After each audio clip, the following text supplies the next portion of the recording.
give you the full story, which isn't too long, don't worry. Okay. You don't need to settle in that much. I was going to say, are you sat down?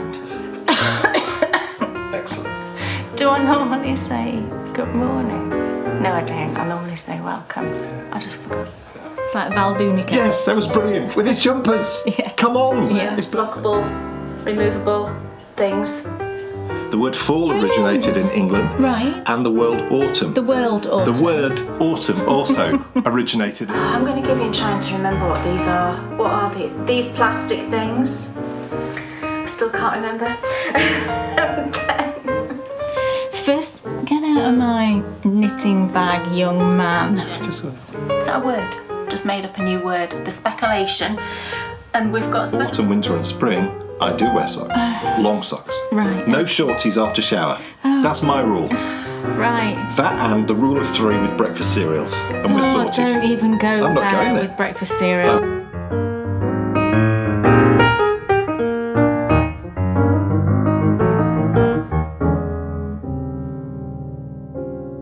Welcome, everybody, to the Bakery Bears video show featuring My Favourite Colourways. Yes, indeedy. As the season slowly begins to change, Kay is back with a brand new episode of the show which we know you love. Yep. My goodness, does this episode pays homage to late summer Yep. and also early autumn? It does. Yes. And cuteness. Yes. Yeah.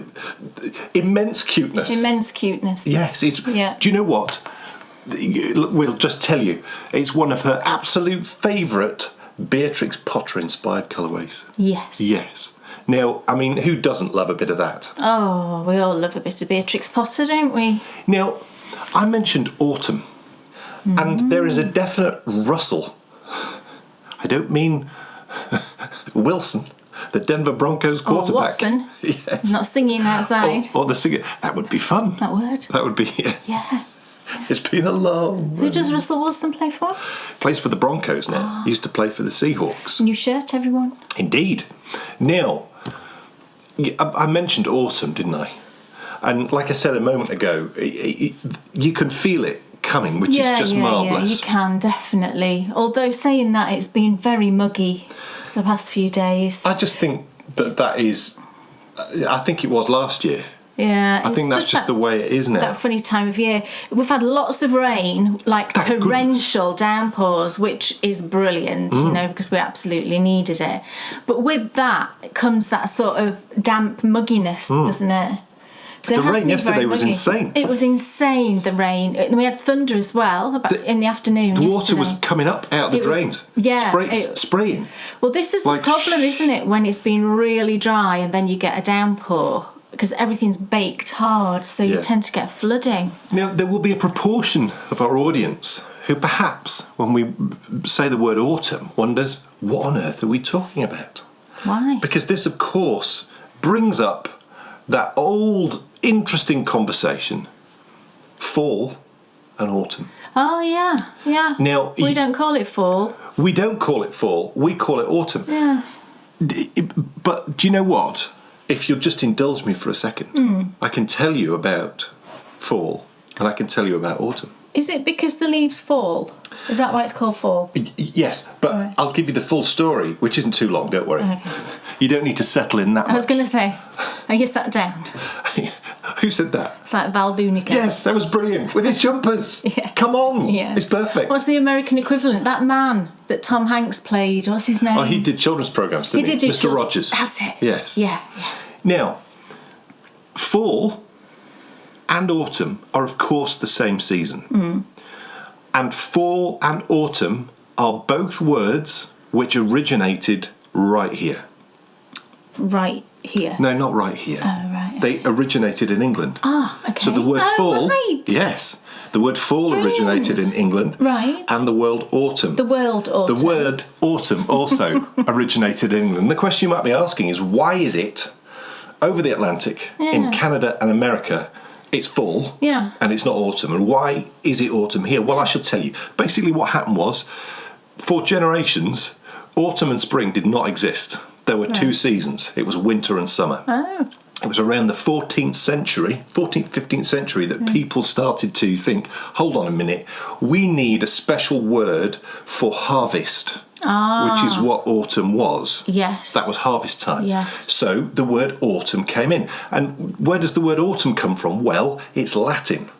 So it's the language spoken by the Romans. Now, you might think, hold on a minute, why in the 14th century, 1,000 years after the Romans left England, are we using Latin words? Well, of course, it's because the language of the church at the time, the Catholic Church, was Latin. Yeah. So it made perfect sense to use a Latin word.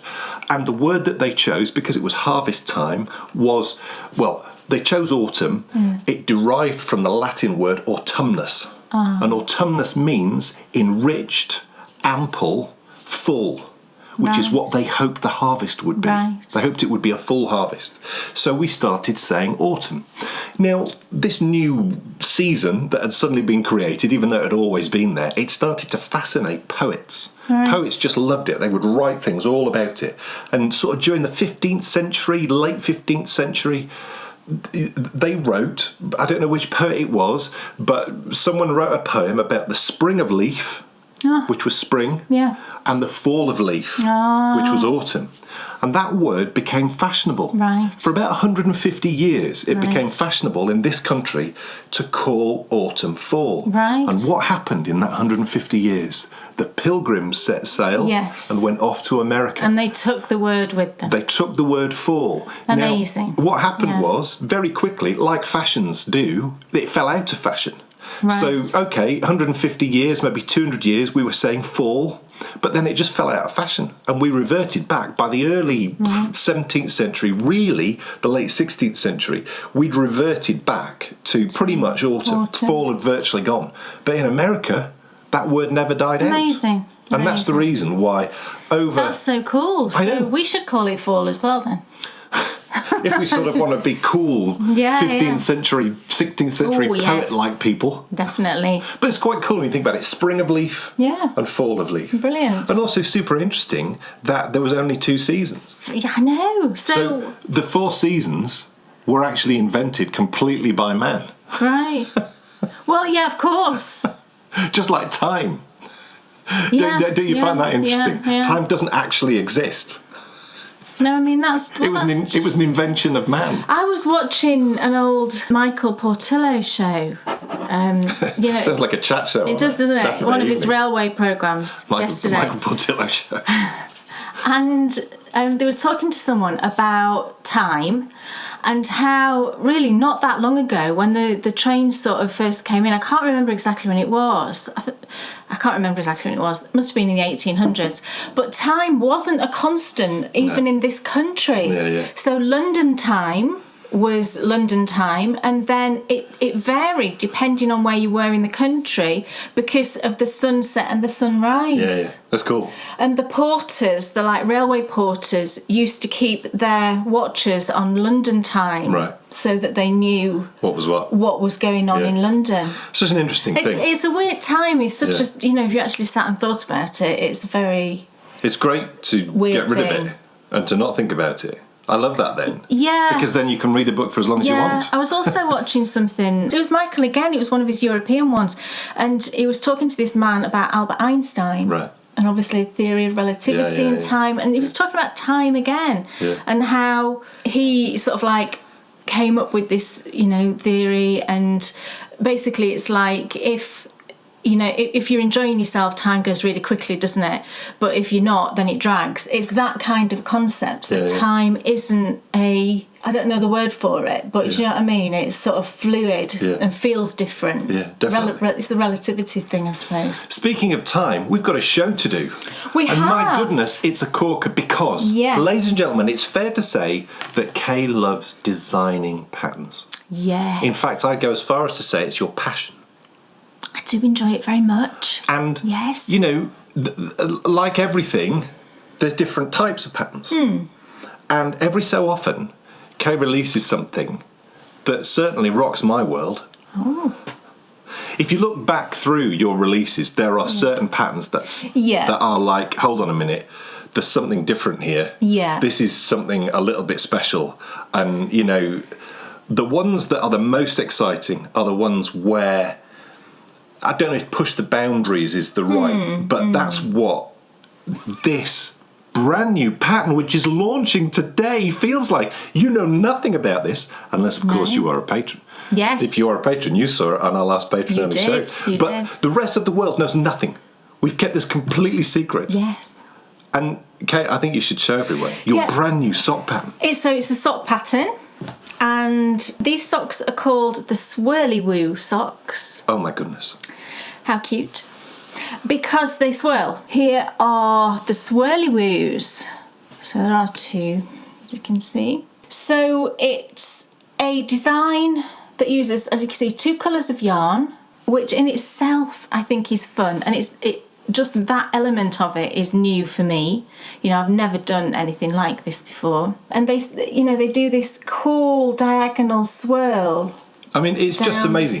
The first time I saw these, I'm like, oh my goodness, how on earth did you do that? Yeah, it's one of those patterns that I kind of think, you might look at it and think, oh, that looks a bit complicated. It's actually deceptively simple when you get into it. All brilliant things, though, are like that.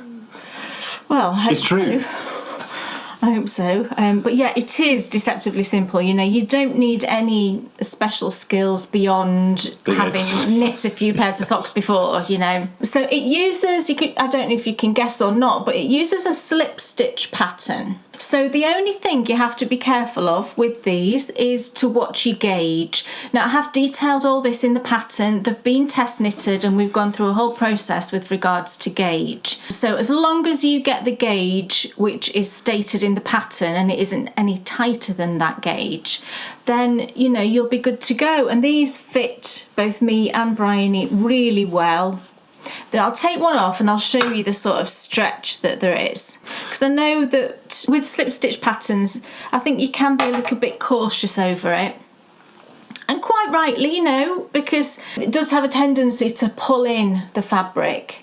But, like I said, as long as you get the stocking stitch gauge that I've quoted, which is 8 stitches to the inch, which is a slightly looser gauge than I would normally knit my socks to, and that is to allow for that slight tightening of the fabric. And can't you adjust your needle size to? Yes, you just, all you've got to do is, you know, if you're not confident in what your gauge is, if you're not sure what needle size you need to knit to that gauge, then just do a little swatch, and that's what I recommend that you do in the pattern, just to make sure that you can get that gauge.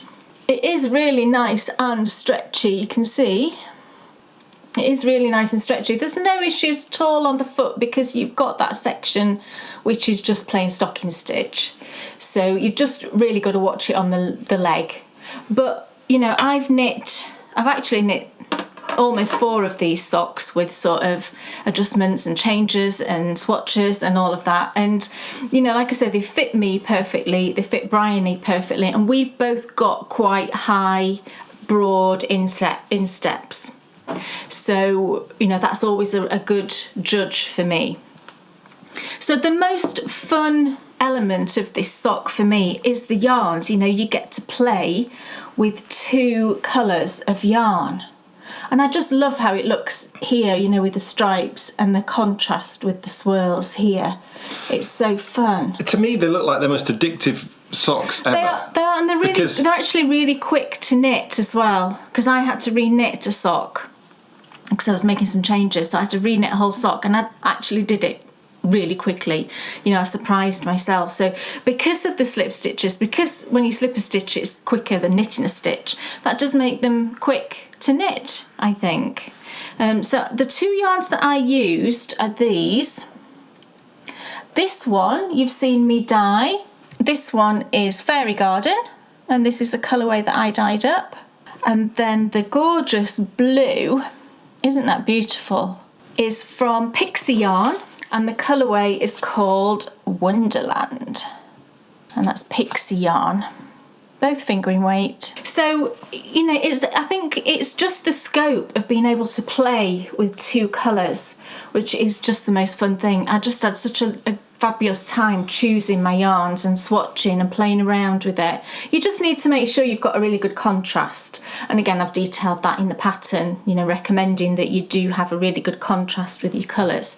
I've got a little swatch here. This is one of the swatches that I did. And in part of this, I started using a self-striping yarn just to see what that looked like, and it looked brilliant. Excuse the sort of scratchy swatch, but can you see that section there, that self-striping? So if you wanted to use a self-striping yarn as like your second colour, if you like, then that would look brilliant too, I think. So yeah, swirly socks. Colourwork socks, really. They are colourwork socks. It is colourwork. It's just that's so not cool. It's not sort of stranded colourwork. It's a slip stitch colourwork. Yeah. So yeah, it is definitely colourwork. Amazing. And within the pattern as well, because what you're doing is you're alternating every round. I've put in 2 video tutorials showing you how I like to alternate my yarns using both magic loop and then double points as well. Now, one of my testers did use the tiny circular needles that I don't use, but she said she didn't have a problem at all in alternating, wasn't an issue. So that was reassuring as well, because I know lots of people like to use those small circulars these days, don't they? Just gorgeous. Yeah, so there's 3 sizes in the pattern like usual. Just do a gauge swatch, choose your yarns, and get swirling. So this pattern is now available on Ravelry and on Lovecrafts if you don't use Ravelry as well. And these have been released very much to sort of get ready for our next big event, which we're going to talk about in Endy Bits, which is Sockaween. Which is running all the way through October, which is going to be just epic. Lots of special events and all sorts going on in Sockaween. Yeah, you can knit whatever socks you want in Sockaween, but I wanted to time it so that these are out in case you wanted to make some sort of spooky looking ones, which I think would be really fun, like black. And I've got something to show you actually what's on my needles, so cool. I won't spoil that. Yeah. We'll talk more about Sockaween at the end of the show. Yeah. Now, what a start. Oh my goodness. Exciting. You've learnt about autumn and fall. Yeah. We know there's a great My Favourite Colourways on the way. Yeah. And best of all, when I saw those socks, I was like, oh my goodness, they're like, wow. I mean, they're very, very, very different to anything I've ever done before. So it's a bit nerve-wracking doing something different. And, they've taken me longer than a normal sock pattern because I just wanted to make sure that there was no issues surrounding them. But, I'm confident now, all is good, and, really excited. Look, that's enough waffle, because I really want to find out. Kay Jones, what's on your needles? Right, so, this is also very exciting. First, get out of my knitting bag, young man. I just want to see what's in it. No, sorry, show everybody. There you go. I don't want so in my lovely special treatment. I'll see it at the same time as everybody.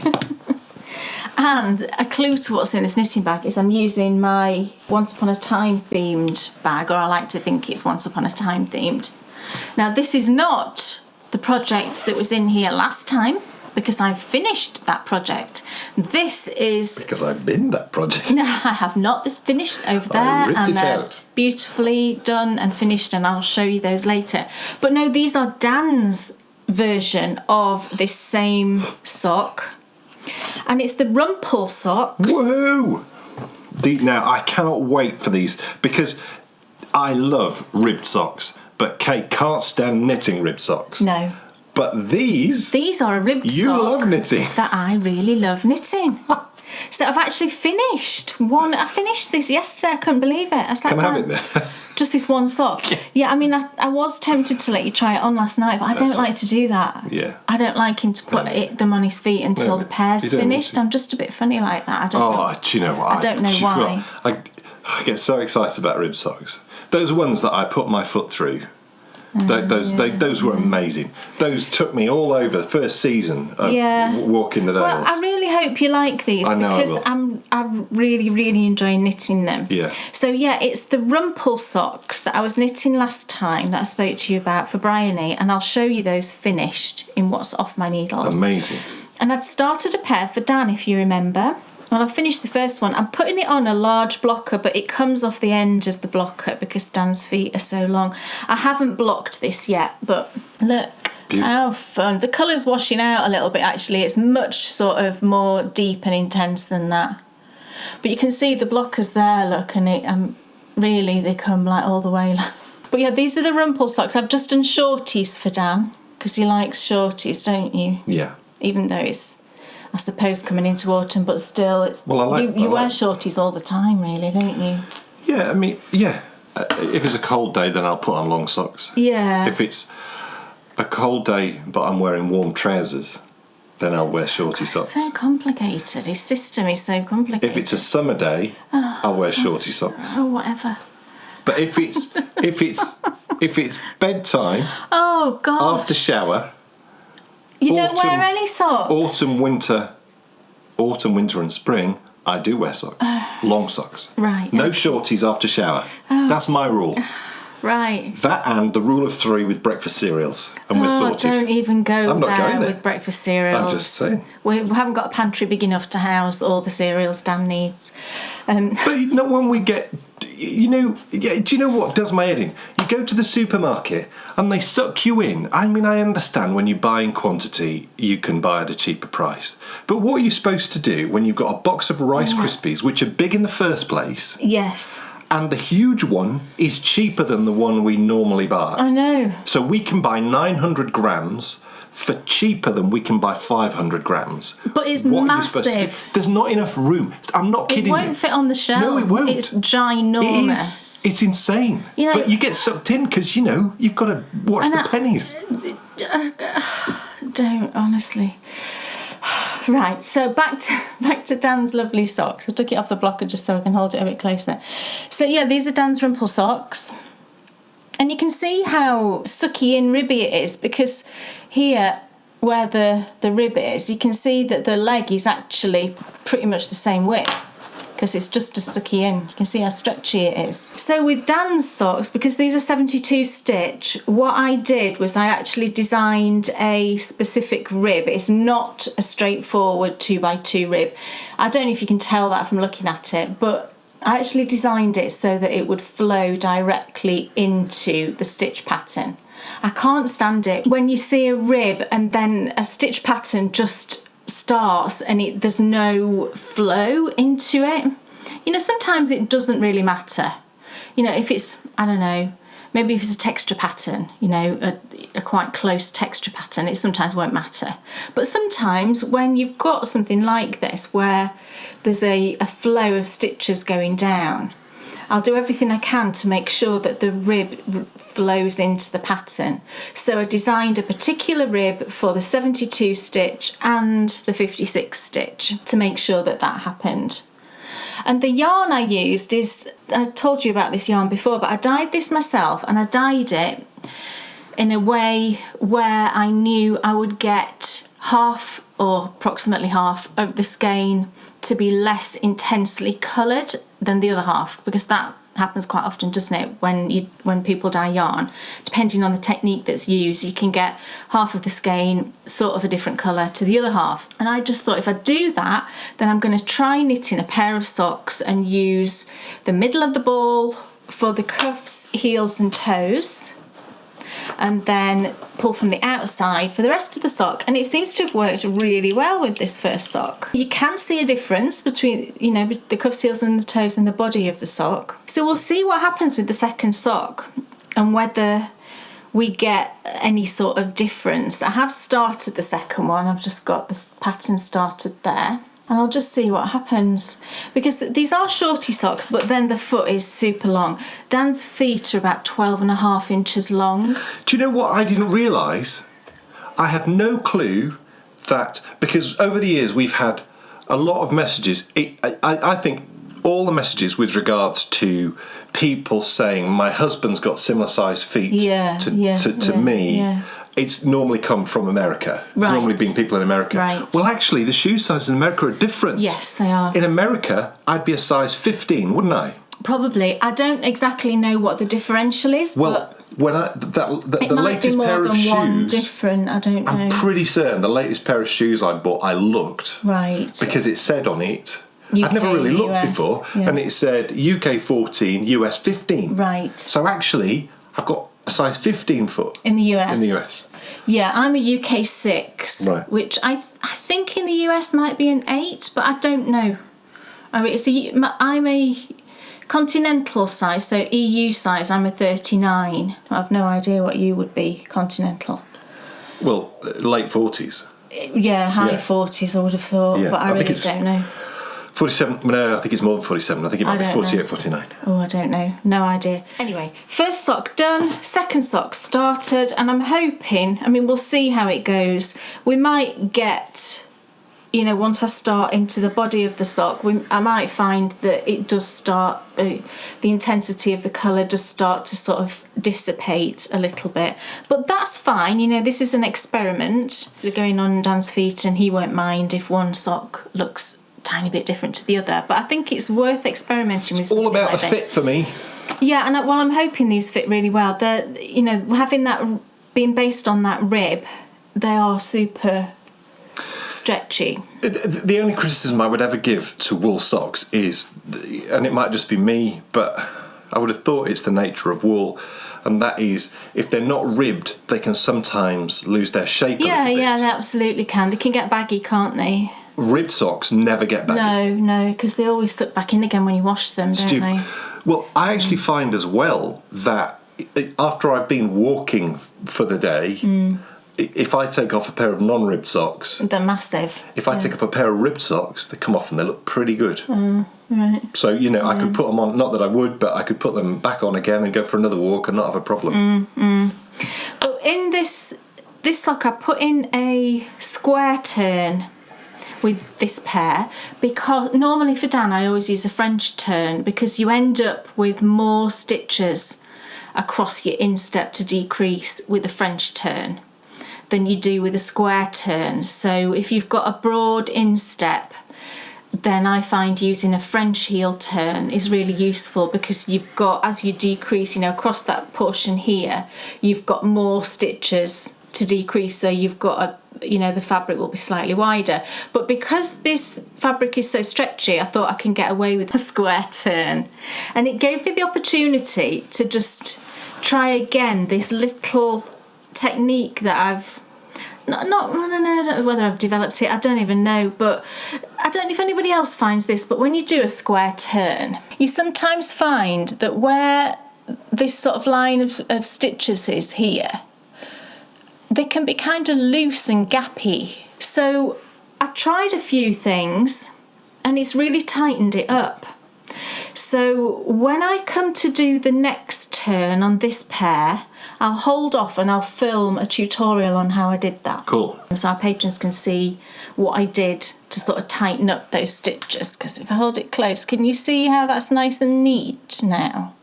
And if you've ever knit one of these turns, maybe you can relate to that, I don't know. So that was fun to do. But yeah, I'm working now through the second one, and I'll come back to the Rumple Socks in what's off my needles. Cool.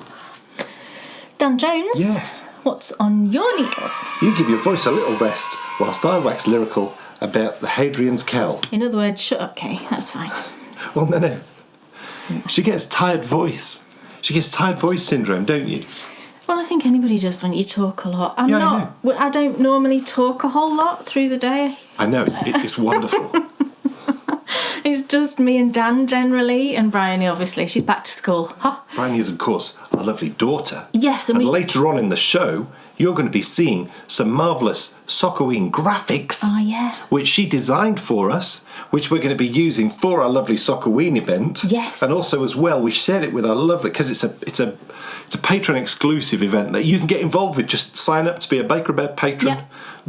Lowest subscription is $2, the equivalent of $2. Can you even buy a coffee for that? I very much doubt it. And for that money, you get access to our live show, which we just broadcast recently, actually, which was very cool. And also you get subscription to the latest copy of our magazine, Knitability, which we also just recently put out. Yes. But then you can also get involved with Sockoween. Sockoween. And so we shared our Sockoween graphics with our patrons. So, yes. And there are some who actually know what they're doing with regards to putting it on photos of their own. Good, so that's going to be really fun. Yeah. Yeah. Brilliant. So look, what's on my needles? Well, first of all, I'm going to show you the gorgeous yarn because it's just lovely. The colours are like perfection. I mean, and what I love about the one on the left is it's sort of got like a... I can see sometimes when I look at it, it's sort of slightly bluey. I don't know why. I think it was in the light. I was knitting this in bright sunlight the other day. This one? And the one on the... Yeah, I'm trying to work out now. Yeah, as you're looking at the screen, it's on the right. The dark colour. Yes. It is sort of a tealy colour, and teal does have blue and green in it. So these are both just amazing merino yak. This stuff is just the business. It's lovely. When it comes to knitting, colour work, this has got to be... It's right up there. Do you know what? I prefer it to Let Lopey. Oh! No way! I do. Gosh, I've just realised that. And I'll show you why. Now, you know, I suppose it's practice because I knitted all of the... lovely. So this is the Hadrians Cowl. And each of the colourwork motifs represent a different part of sort of Roman things. This is what a temple would look like if you'd just got John Gator in to do some geophys. Yes. And he'd found a temple in the ground that you were going to then go dig. That's sort of the footprint, you know, it'd be square like that. That's what they normally look like. And that was just the business to knit. And if you look at how I've not even, obviously not blocked this yet.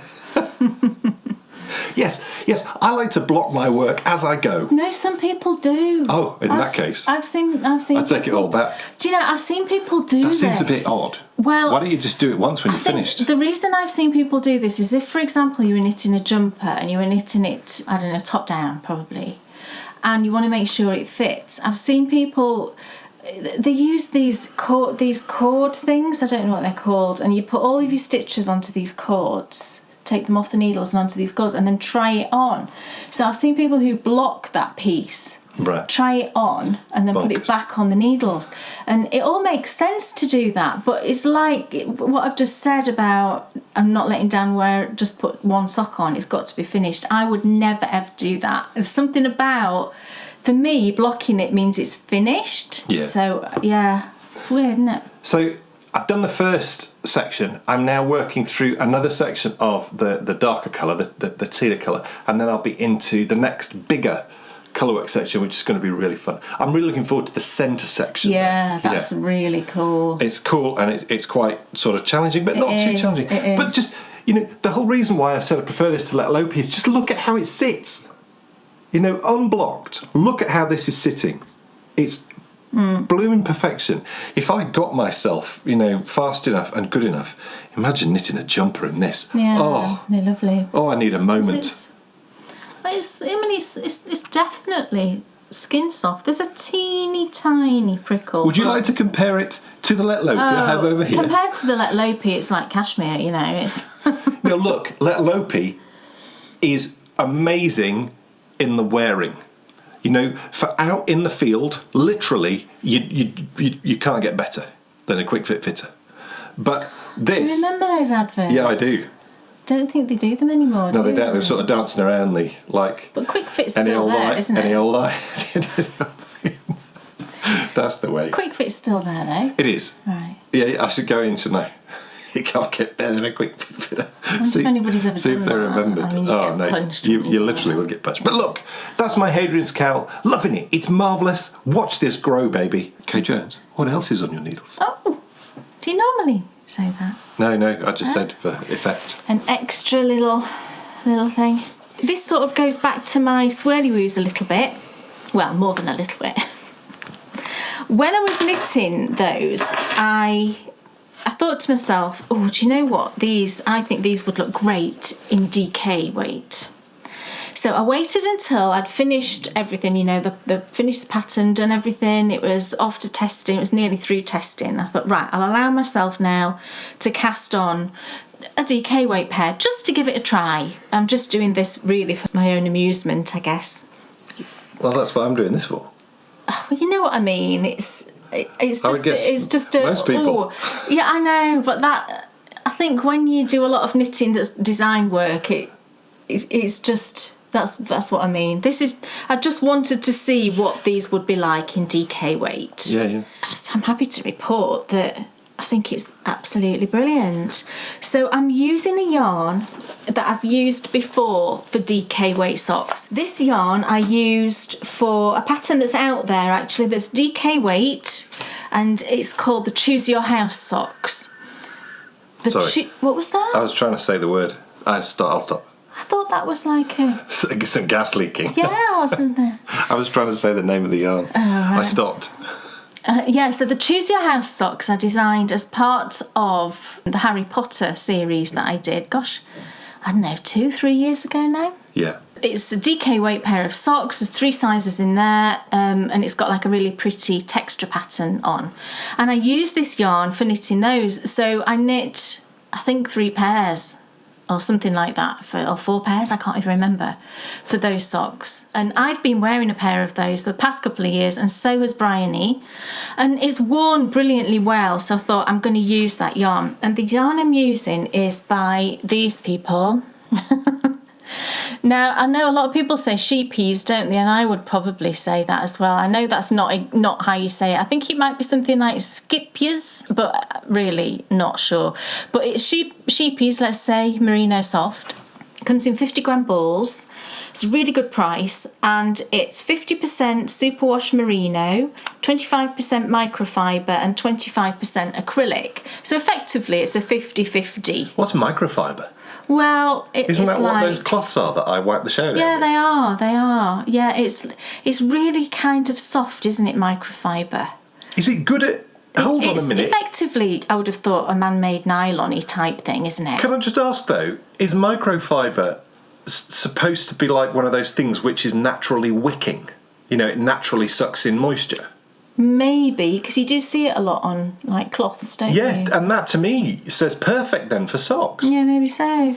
But it's very soft, I know. Whenever you see anything that's got microfiber in, it does seem to be super soft. But yeah, because it's sort of that 50-50, you know, I think you pretty much know that that's going to be a hard-wearing yarn. And it's super, super soft. It's gorgeously soft, you know, gorgeous for baby knits. Really lovely. And they do a vast array of colours. So I thought, right, I'm going to get some of those. And I decided to do a Halloween-inspired pair. So I've got these 2 amazing colours. So the black, I believe the black is called Pollock. They're all named after artists, I've just remembered. Not fish. It's not a fish, because it's Jackson Pollock, isn't it? Yeah. So the black is Pollock. 601, and then the green, for some reason the name is not on this one, but the green is number 646, which is turbot. No, it'll be an artist's name. I know that there's a blue colour that's called Chagall, and it made me smile because my car, which is ancient, the colour of my car is Chagall blue. And when I said that to Bryony, she's like, it's not blue, it's purple. My car, it's not really purple. It is a spot. I suppose it is a bluey purple, my car. Anyway, yes, so I'm knitting a pair of DK weight swirly woos in those 2 colours, and look at the fabulousness of that.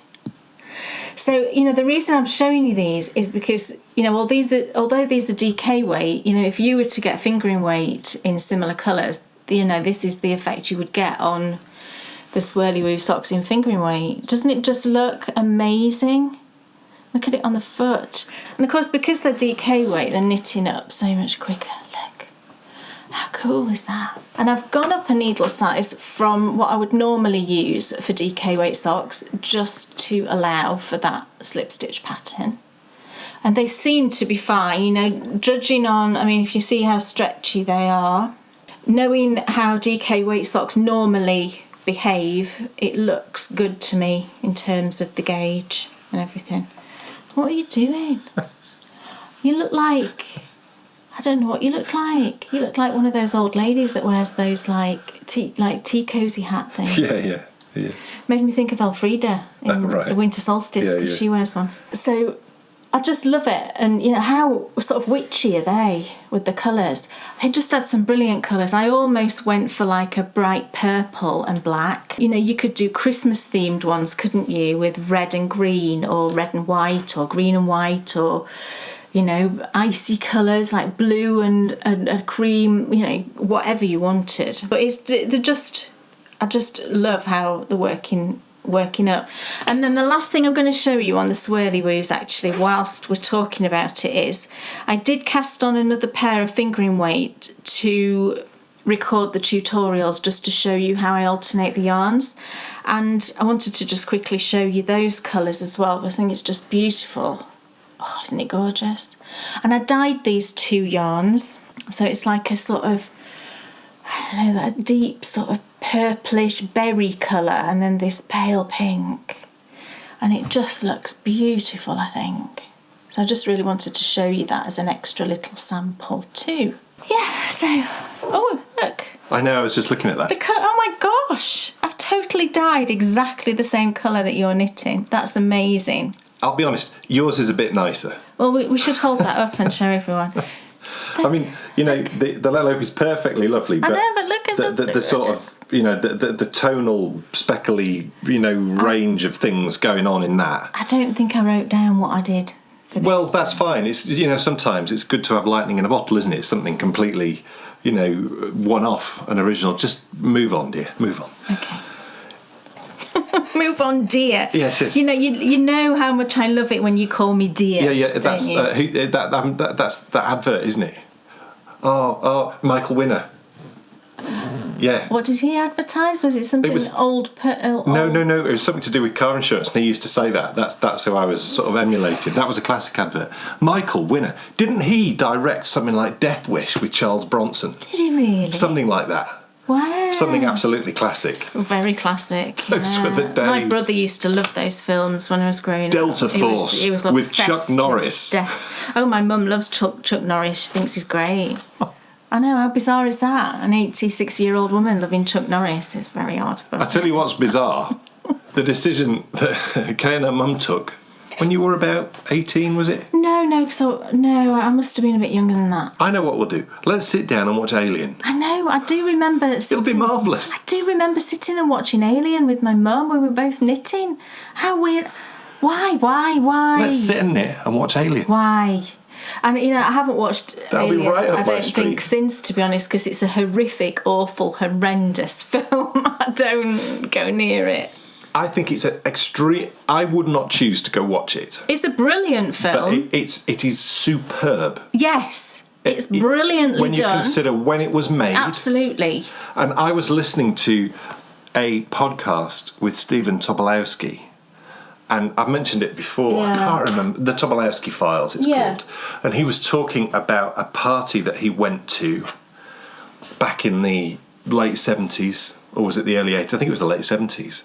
And his friend was going out with this budding new actress who'd just made this film. She'd never been in anything before. Sigourney Weaver. And, you know, he just stood chatting to her, and you know, at the end of the podcast, he said, "Oh, what's the name of the film?" And she said, "Oh, it's called Alien." And he sort of, you know, he said at the time, he thought, "Oh, you know, that's not going to do very well." But, you know, he wished her all the best, and, you know, off he went, and of course the rest is history. Because it's similar to Star Wars in effect, because it was just ahead of its time. The way the whole thing was filmed, and the cast is insane. Oh, yeah. John Hurt. I don't deny it's a brilliant film with a brilliant cast, but I won't ever watch it again. The sets are stupendous.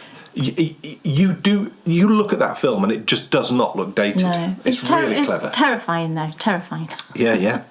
Very much so. Wow, this is amazing. This is for me. It is. Oh my goodness. It's the Stacker. I'm so excited. By the same designer who has designed all of the colourway jumpers I've done. That you've ever knit. Yeah. Yes. And the information for the pattern is in the show notes below, like all the patterns that we show. If there's a pattern that's out there, it's always linked below. But yeah, knitted with Let Lopey, which I'm really hoping that you're going to enjoy wearing. I'll be cool wearing it because it's the tank top, so I'll have a shirt on underneath. Yeah, I mean... I'll be absolutely cool wearing it. I think everyone knows, but I do feel like I need to just clarify after I said... Look, when I was referring to that merino yak, I was talking solely about the knitting and the way that it sits and, you know, the way that it works up. For me, it's the perfect colour work yarn. When it comes to the complete package, you know, great for knitting up, but also stupendous for wearing. You can't get better than Let Lopey. And I think what stuns me the most always with Let Lopey is the price. Oh, it is really cheap as chips, isn't it? It's like, you know, sometimes it's just lovely to work with something which feels really natural. And this feels so natural to work with. Yeah. And I love the halo that you see on it, for me, just makes it. As a, you know, as a finished garment, that just looks... It's like, you know, when you see, you know, in films... You might see, like Patrick Swayze in Ghost. At the end where he's on his way up to heaven and there's like a golden hue all around him. Yeah. To me, that's like what this is. It's terrible English. To me, that's like what this is. But you know what I mean? Sometimes halos are rubbish. For example, that thing that I started. Yeah. The halo on that.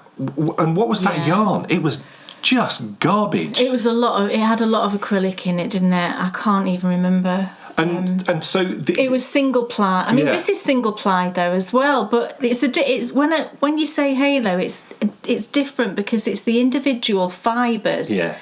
You know, that are causing the halo. Whereas that other yarn, it was just like the whole thing had gone kind of fluffy. Just horrid, really horrid. Yeah. So I would always say that, you know, if you want a colour work garment that's going to feel just amazing to knit and also will be just lovely to wear. The size looks good, I think. You can't get better than Let Lopey. Oh, look at that, everyone. Oh, can you imagine me in my tank top with like a lovely white shirt? You sound like Joanne McDonald. Imagine me in my tank top. Hey, started watching Welcome to My Yorkshire. Started watching My Yorkshire. This is the Working Men's Club where I first learned to dance. Taken us to a Working Men's Club where she learnt to dance. I don't know.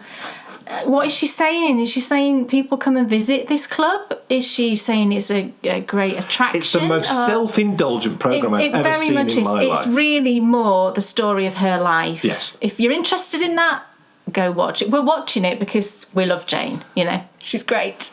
I do want to put it out there, But the producers, you know... I have to put it out there, though.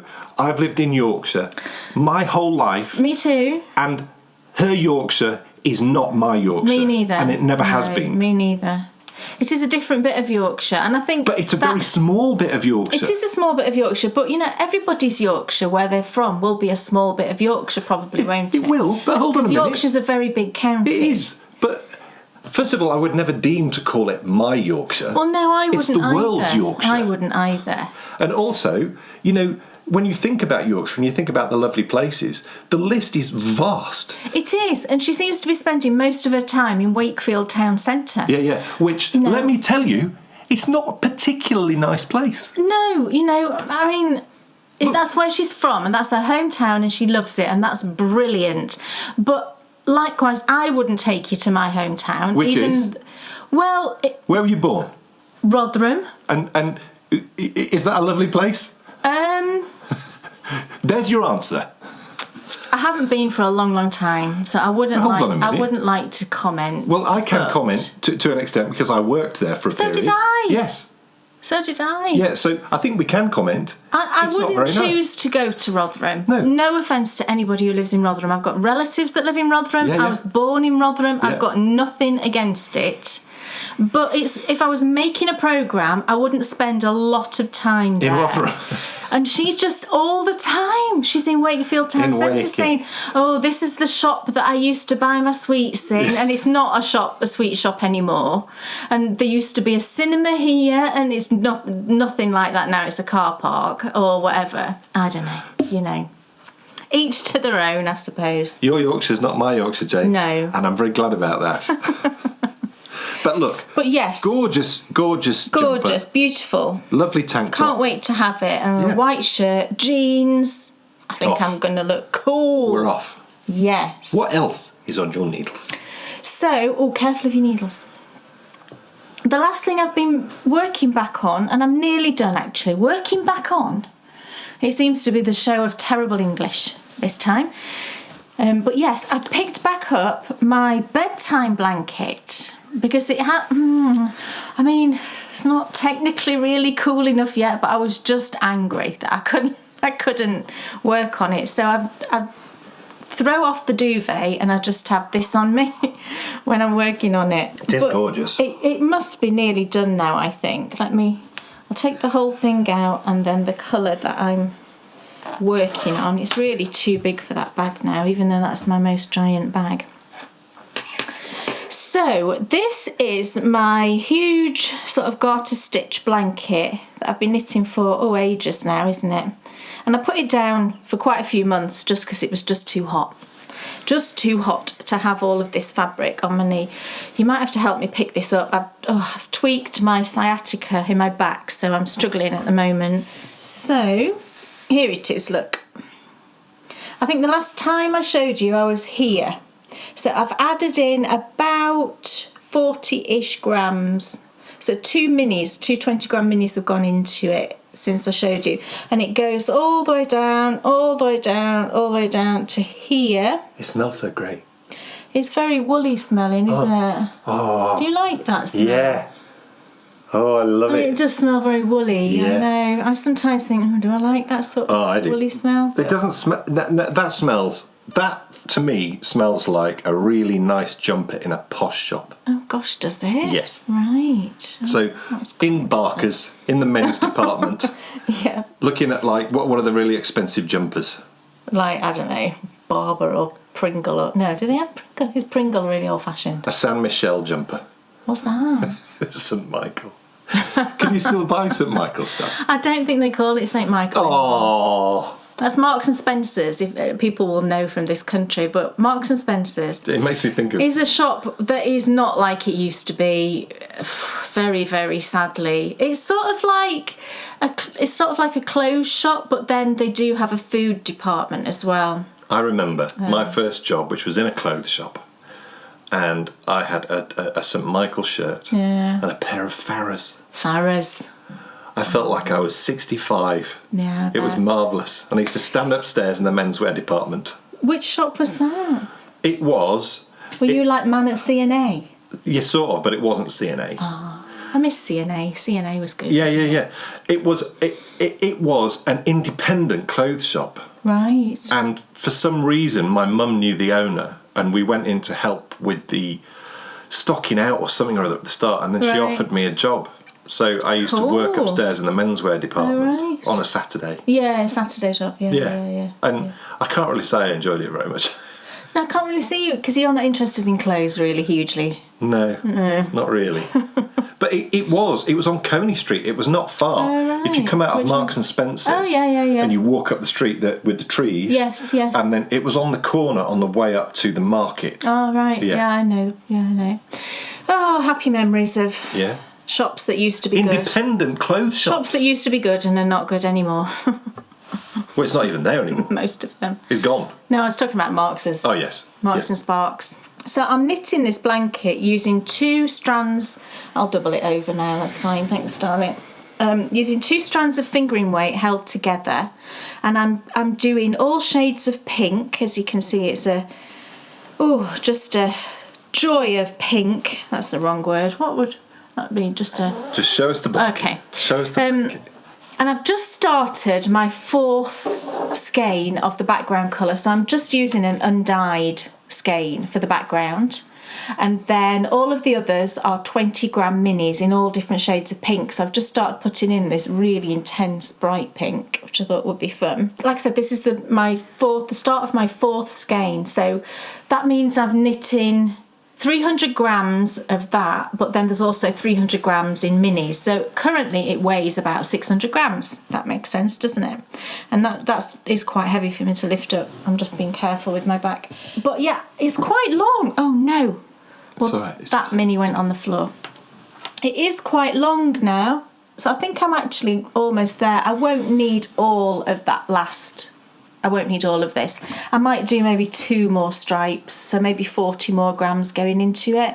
And I think that'll be plenty long enough for, it's just really a lap sort of blanket. But all this is I just literally cast on a bunch of stitches. I can't even remember how many there is. But I just cast on until I thought it looked wide enough. It doesn't have to be a particular multiple or anything. Just cast on a bunch of stitches. I'm using 5mm needles, fingering weight double, and I'm just putting on this I-cord edging. And all you do to do that is you just slip the last 3 stitches of every row with the yarn in front, and it creates an I-cord down either side, just to neaten up that edge. Brilliant. So maybe I'll have that done for next time. We'll see how warm it is and how far I get, but look at all the loveliness. Now, you've spoke recently about how sometimes you undershoot on blankets because you just want to get them finished.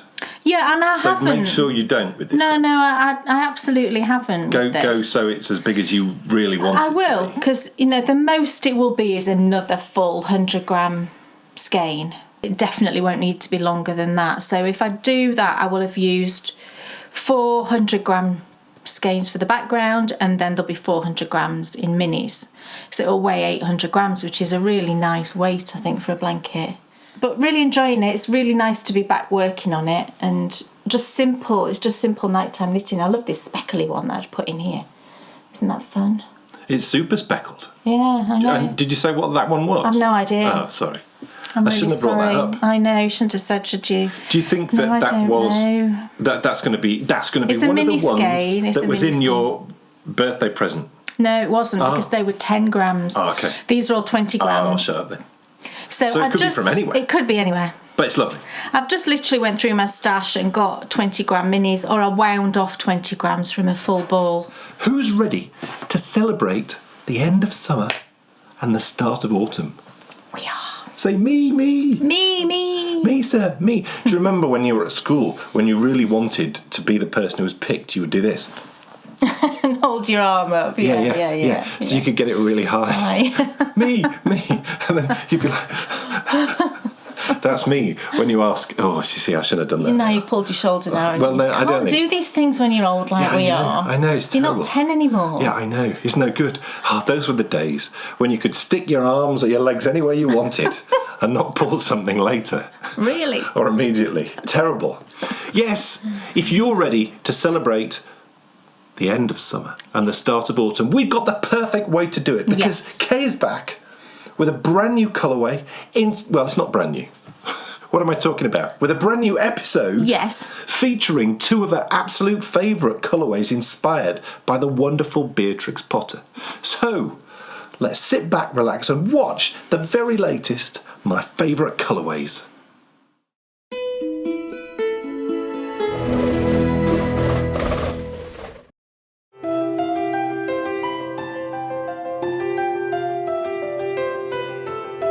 Over the last 7 years, I have created hundreds of gorgeous colourways. Hidden away in my library is the little book that contains nearly all my secrets. These are the recipes for creating all of my colourways, and in this series I'll be showing you some of my absolute favourites. I'll be taking you from undyed skein to finished colourway, because it's time for us to discover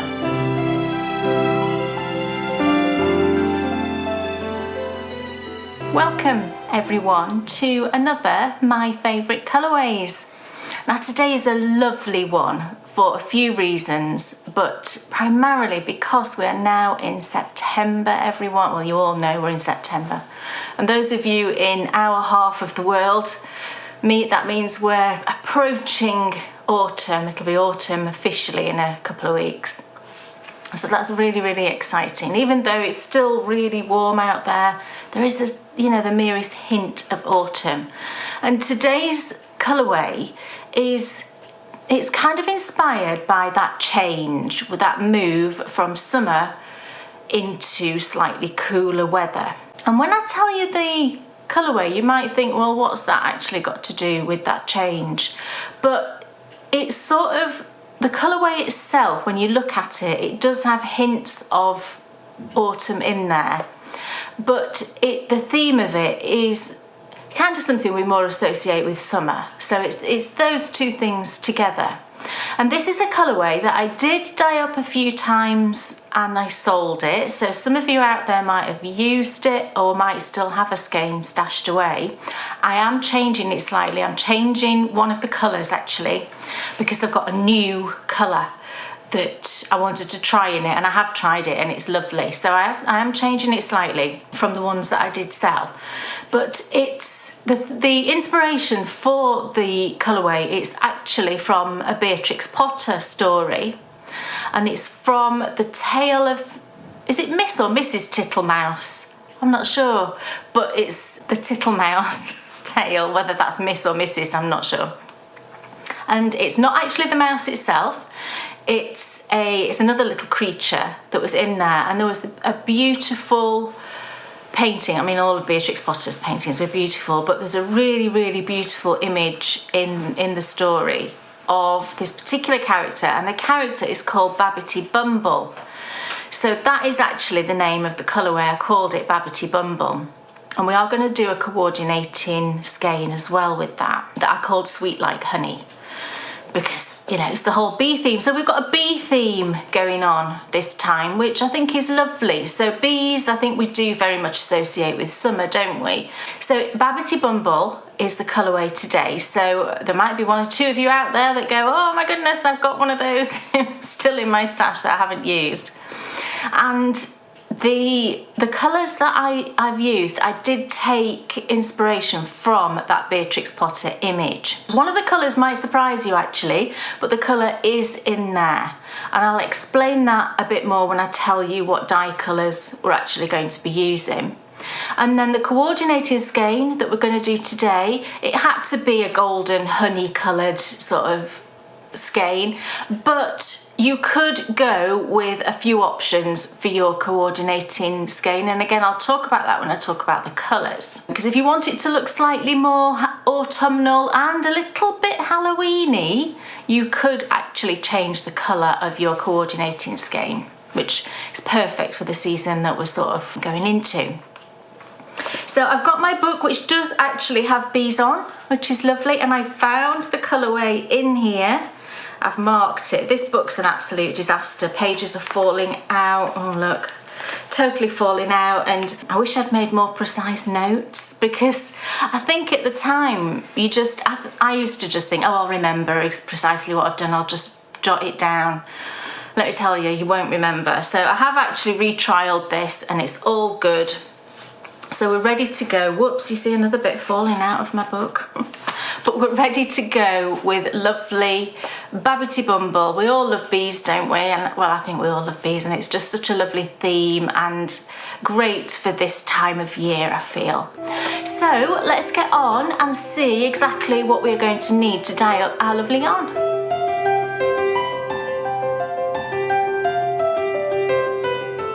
Right. What we're going to need to dye up our beautiful bee themed yarn today. Let's start with the yarn. So what I've got is, that's an extra little chef's treat that I'll just tell you about in a second. I've got 2 skeins of fingering weight yarn. So I'm going to do a full skein of each of the colours, so our main colour and then our coordinating. This one is the base that I've been using all through this series, I think, which is an 85-15, so it's 85 superwash merino, 15 nylon, and I think it's 400 metres, something like that. It's a gorgeous, soft, bouncy base, and it's got the added nylon, so perfect if you want to make some socks. So I've got 2 skeins on our lockable, removable things. Oh, I'm going to give in trying to remember what these are. What are these plastic things? I still can't remember. And then I've got an extra little mini. This is actually the same base, but it's got silver sparkle in it. And I'm going to throw that in with my coordinating skein just to give me a little dyer's treat. I do like an extra little mini to have. That one's got sparkle in, and normally when yarn has sparkle or stellina, I wouldn't normally pre-soak it with citric acid, because if the sort of sparkle yarn, if the the stellina element of it, if it comes in contact with the acid for too long of a time, it can dull the sparkle a little bit. But it's not going to be in the water that long with this process, so I'm just going to drop it in with the other two skeins. So that's our yarn for today. I've got my bowl for rinsing and for soaking, my pans, pots, casserole pots, whatever you want to call them, saucepans, for dyeing in. And as I always say with all of these things, anything that you use to dye yarn, once you've dyed yarn with it, don't use it for anything else. And actually somebody asked me why that was recently, and I should maybe say a bit more often, but dye powder is a toxic substance, so we don't want to be using any of these products for anything to do with food preparation once we've dyed yarn in them. So just keep them for yourself for your dyeing. So we've got 2 pots today. I've then got some rubber gloves. I've got a citric acid. Citric acid is my mordant. A mordant is the chemical, the substance that actually makes the dye fix to the yarn. So you always need a mordant when you're dyeing yarn. There's lots of different options that you can use for your mordant. I know that vinegar is a popular one with some of the sort of really big dyers. If you've ever bought like Madeleine Tosh or Malabrigo, you can quite often find it smells really strongly of vinegar. That's the mordant that they've used. I don't like that, and I don't like having to store the liquid. I just find it messy and smelly. So I always use citric acid. I just find that it's a food safe product. It's no risk at all with it, and it's easy to store. Comes in a sort of granular form. I've got my big spoon, gonna need my big spoon today.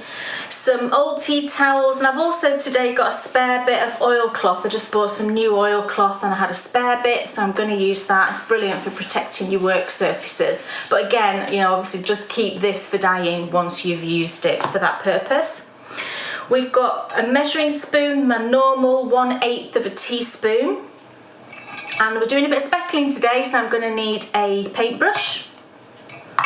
I've got my mask, of course, and my dye book, and then finally we've got the dye colours. So it's 4 colours today, and it's actually 3 different brands. So what I will do, as I always do, is I'll tell you the name and the brand, and then I'll tell you what sort of colour it is, so that if you've got a different brand, you can substitute it for a similar shade. So first of all, we've got 2 dyes from Landscape. We've got Chamomile, which is a lovely sort of buttery golden shade. And then I've got, how do you say this? Currawong. Currawong. Currawong. I don't know, is it a bird in Australia? I don't even know, but it's black, basically. Now I like this black from Landscape Dyes. I really like this one because it's a proper black. I find sometimes with jacquard black, it's called jet black, I think, jacquard, I find that when you speckle it in, it can break into like a more brownish shade. And this one I find is just black, which is great, which is what we want today.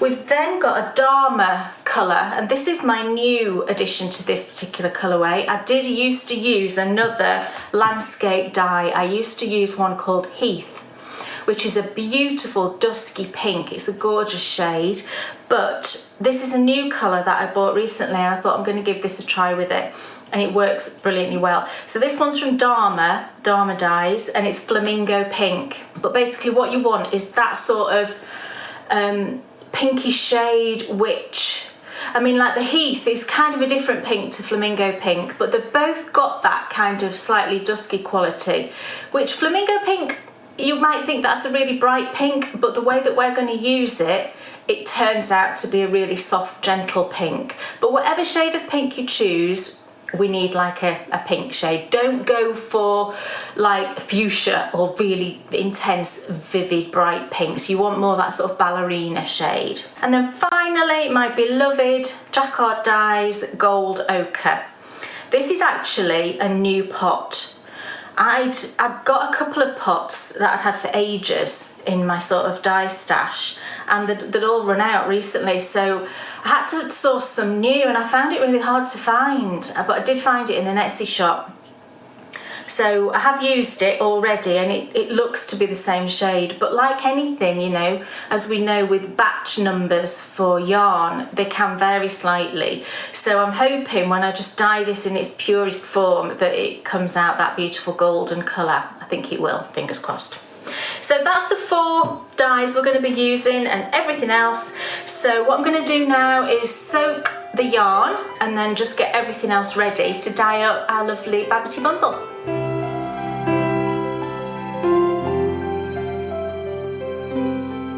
So in my bowl, I've just filled that sort of halfway up with just some warm water from the tap, and I've got a scoop of citric acid in there, which is a good tablespoon, I would say. And I'm just gonna dump my yarn in there, and you'll just have to push it down because wool always, even superwash, always wants to kind of resist the water. So just push that in. And while I'm doing this, actually, I'll just explain to you the pink colour that's in our bee themed yarn, and you might not automatically think of pink in a, you know, within a bee, and you'd probably be correct, but if you've seen the painting that's within that story that I mentioned, the wings of the bee have a definite pink hue to them, and whether that's artistic license or I don't know, maybe in some lights maybe bees do have slightly pink wings. I don't know, I'd just like to think that they do. But certainly in Beatrix Potterland, they definitely have that pink hue to them. So that's where the pink comes from in this colourway. And actually, one of my favourite combinations of colours is a pink and a gold together. And then when you add in that black, it's absolutely gorgeous. So there we go with our yarn. That's going to now have a little soak there, while just for half an hour or so, or longer if you want. If you're doing other things, you can leave it to soak for a few hours and it won't come to any harm. Not with the stellina in there though. I know I'm not going to leave this very long soaking, but if you do have a stellina yarn, then just soak it in plain water without the citric acid. Okay, so let's go get everything ready now to start dyeing our yarn.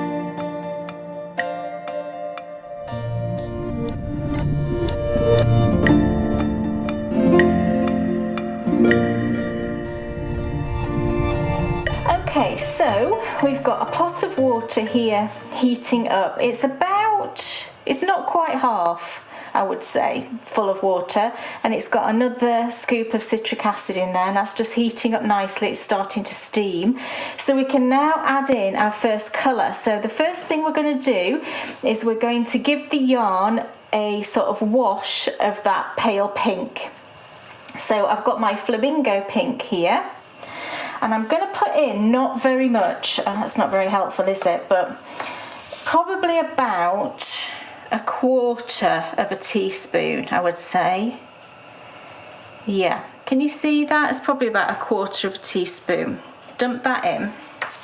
It doesn't look like much of a colour at all actually, but it does intensify as it dissolves.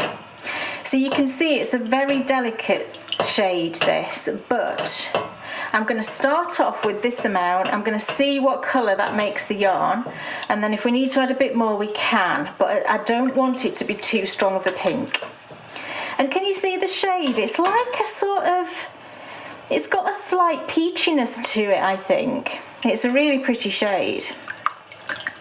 So just stir that really well. We don't want any remaining dye particles when we put the yarn in. I'm going to turn that up.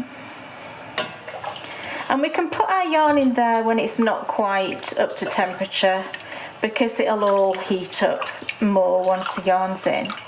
So a really good stir. Right. So that's now heating up nicely, and I'm going to grab now my skein of yarn. So I'm just going to take one skein, squidge it, and then just give it a little shake to release the strands so we don't get any sort of clumpage. Now I want to get this into the dye as quickly as I can. So what I tend to do when I want to get it in quick is I loop it like this, because then we get in twice as much in quicker. Does that make sense? But this is what I do if I want to get it in quick. So I'm going to drop it in quickly and then get my big spoon and push it all the way in.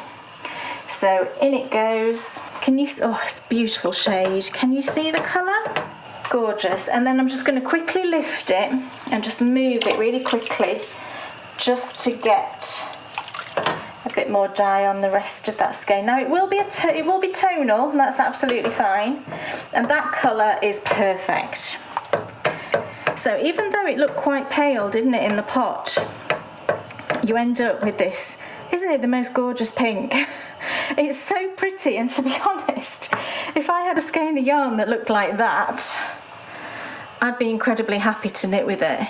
It's such a pretty pink colour. If you like pink, you will love that flamingo pink, I think. All the dye colour's gone straight away because it's such, you know, there wasn't a lot of dye in there. It just sucks straight in. But I'm going to bring that up to temperature now. So I'm just going to turn my heat up and just bring that to the point of it starting to simmer. Because the next stage, we do want the water to be at that, you know, hot point, so that when I put the next layer in, it's going to just go straight into the yarn.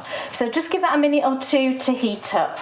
Okay, so that's now nicely come up to temperature. You can see it's nice and steamy, so I'm going to turn it down just to keep it sort of blipping away at that hot point. Now I'm just going to lift this up.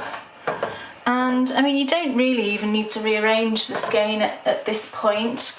What I want to do is just distribute it around the pot, just to get maximum surface area of yarn on top of the water. So just use your big spoon, or you know, you can use your hand if you've got heat-proof gloves on, just to move the skein around, so that all of your surface is covered. Okay, so now what we're going to do is we're going to produce the gold and the black bee colours that's going to run through it. So first of all, I'm going to start with the chamomile, which is our kind of golden colour, and we're going to use about a sort of flat eighth, so not heaped. So just your flat eighth of a teaspoon, and I'm going to tap it and just sprinkle it over the surface, all the way over. So start sort of one area, go all the way round. This chamomile, actually, it's an interesting colour. When it goes on, it sort of clouds the water. It makes the water sort of a cloudy yellow colour, which I think is really lovely. So just use your spoon and just tap it down just a little bit. We don't want to move it all through the water. We just want to spread it a little bit in the areas where it's dropped. So you can see now we've got that golden colour, and what it does as well is it kind of mingles with the pink and just produces the most beautiful peachy sort of shade as well. It's really lovely. So what we're now going to do is we're going to take our black, our Currawong, and we're going to speckle black on top of the golden areas that we've got there. So well, you know, I say straight away, it might have had a minute, but that's fine, you know. The reason I like these landscape dyes, particularly for speckling, is it's a much bigger granular formulation. It's like a granular formulation rather than a powder, which is great for speckling. So grab some on your brush, and we're going to speckle, but quite heavily, because you know there's a lot of black on a bee, and we do want it to be distinct. We don't want tiny little speckles, we do want nice areas of black. So grab it and then down close and just put, can you see there's quite a lot going on there, and just drop it onto areas of the gold. Doesn't matter obviously if it goes onto the pink as well, That's totally fine. Because what will happen is we will get more intense areas of black, but we will also get some specks coming from this as well. Because I'll do a couple of areas which are sort of lighter with the speckling. And it looks a bit dramatic at the moment, doesn't it? But don't panic. Honestly, it's all fine. At this point, don't touch. Because if I now go into that pot with a spoon or anything at all, what will happen is that black will just spread all over. We don't want that. So don't touch it, just leave it to set. And that might take 5 minutes. It's not long, it won't take long. So I'm going to leave it for that sort of 5 minutes, and then we can test it just to make sure that that's set.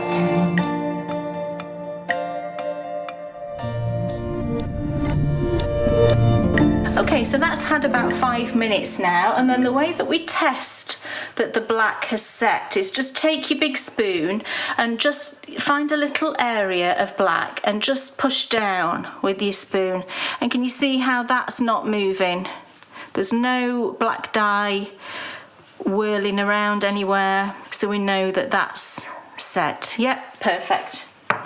So now what I'm going to do is I'm going to rearrange the skein in the pot and then do that process again with the golden yellow and the black. Okay, so lift.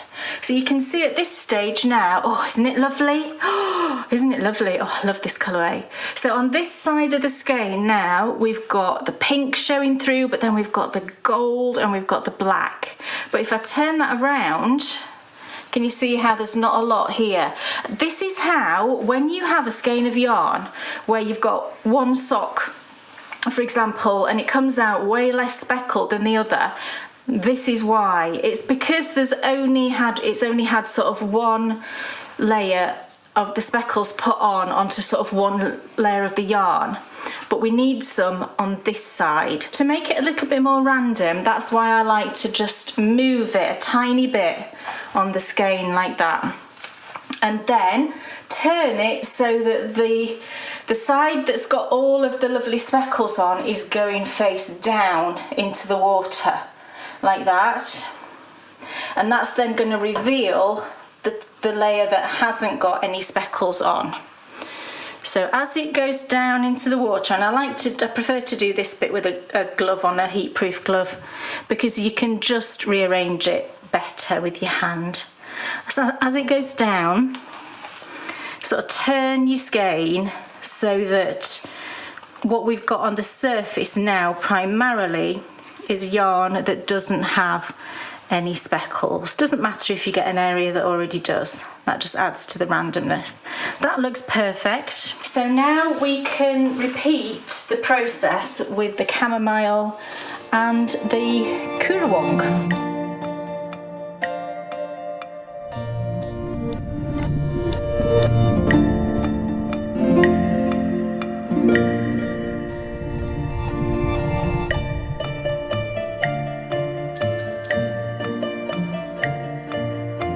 Okay, so now bring up your heat again, because that's the process finished now for this colour. So I'm just going to bring that heat up and make sure that it's at that really nice simmering point, you know, where you're just getting bubbles starting to appear, and we know that that's at a good temperature for all the colours to set. And then once that gets to that point, we can turn the heat off and then pop it outside to cool down.